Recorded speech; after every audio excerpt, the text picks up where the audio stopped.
రాష్ట్ర ప్రభుత్వం విద్యారంగాన్ని నిర్వీర్యం చేసే కుట్ర చేస్తుందని ఎస్ఎఫ్ఐ రాష్ట్ర ఉపాధ్యక్షులు రజనీకాంత్ అన్నారు. మెదక్ జిల్లా రామాయంపేట మండల కేంద్రంలో ఎస్ఎఫ్ఐ మెదక్ జిల్లా 28వ మహాసభలు నిర్వహించారు. ఈ కార్యక్రమానికి ముఖ్య అతిథిగా రాష్ట్ర ఉపాధ్యక్షులు రజనీకాంత్, రాష్ట్ర సహ కార్యదర్శి కిరణ్ హాజరయ్యారు. విద్యారంగం సమస్యలపై ఎస్ఎఫ్ఐ నిరంతరం పోరాటం చేస్తుందని అన్నారు.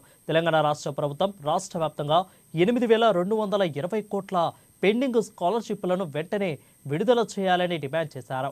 ఇక విద్యారంగ సమస్యల పరిష్కారానికి పోరాటం చేస్తామని తెలిపారు. ఈ కార్యక్రమంలో ఎస్ఎఫ్ఐ జిల్లా అధ్యక్షులు సంతోష్, జిల్లా నాయకులు ప్రవీణ్ తదితరులు పాల్గొన్నారు. కళాశాల యాజమాన్యాలు ఈ రోడ్ల పైకి వచ్చి వాళ్ళ కళాశాలలు బంద్ చేసిన పరిస్థితి రాష్ట్రంలో కనిపిస్తున్నది. కాబట్టి తక్షణమే రాష్ట్రంలో పెండింగ్ లో ఉన్న స్కాలర్షిప్ రియంబర్స్మెంట్ విడుదల చేయాలి. రాష్ట్రంలో ఈరోజు అనేక శాఖలకు ఈరోజు మంత్రులు ఉన్నాయి. ఈ తెలంగాణ రాష్ట్రంలో విద్యాశాఖకు కనీసం ఈరోజు మంత్రి లేదు.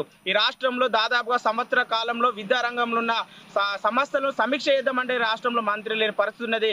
తక్షణమే తెలంగాణ రాష్ట్రంలో విద్యాశాఖ మంత్రిని నియమించాలని ఈరోజు ఈ యొక్క మహాసభ సందర్భంగా డిమాండ్ చేస్తున్నాం. దాంతోపాటు ఈ రాష్ట్రంలో ఈరోజు ప్రభుత్వ జూనియర్ కళాశాలలో ఈరోజు లెక్చరర్ లేని పరిస్థితి ఉన్నది. ఈరోజు లెక్చరర్లకు ఈరోజు ఇప్పటికే జేఎల్ పరీక్ష నిర్వహించినా కూడా ఫలితాలు విడుదల చేయలేదు.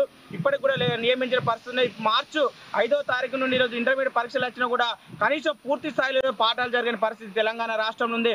కాబట్టి తక్షణమే ఈ రాష్ట్రంలో విద్యారంగ సమస్యలు పరిష్కరించాలి, జూనియర్ లెక్చరర్ నియమించాలని ఈరోజు ఎస్ఎఫ్ఐ డిమాండ్ చేస్తున్నాం.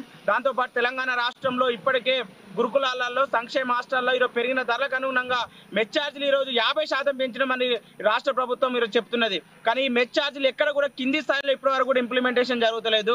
పాత మెస్ ఛార్జీలతో నడుస్తున్న పరిస్థితి ఉన్నది. కాబట్టి తక్షణమే రాష్ట్రంలో గురుకులాల్లో కూడా పెరిగిన మెస్ ఛార్జీలు ఇంప్లిమెంటేషన్ చేయాలని, దాంతోపాటు తెలంగాణ రాష్ట్రంలో ఈరోజు డివిజన్కు పాలిటెక్నిక్ కళాశాల